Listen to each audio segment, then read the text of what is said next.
Hand and Mr. Leak, who are funeral directors who work at this place, to Bishop Trotter. I want Bishop Trotter to lead us in prayer.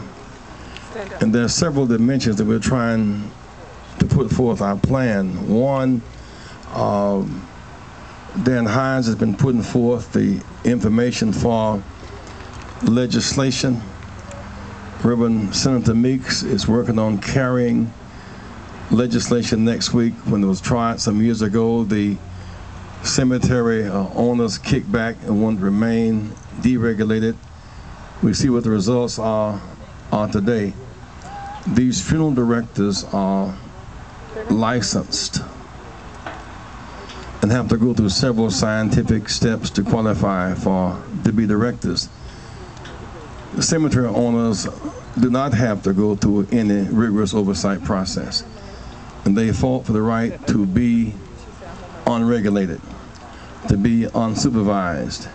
And we do not know just how deep or how wide the scam of this scheme is.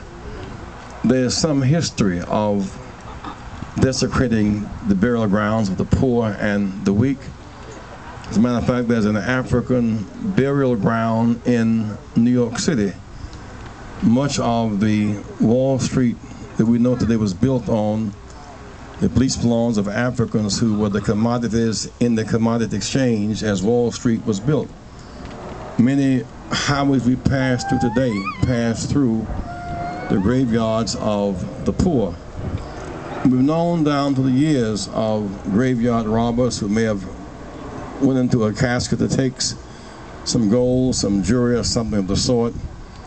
We've never quite known something this organized and this devastating, a plan this lucrative and this broad and this long-standing. And so we're going to talk about ways to address that today, because we understand the same company that owns this cemetery owns others under common management in the Chicago area.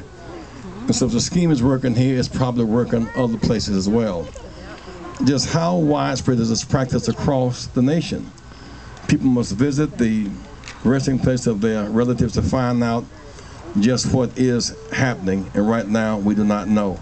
I want Bishop Trotter to lead us in prayer, and then Dan Hines to speak to us about the moves that his office is making.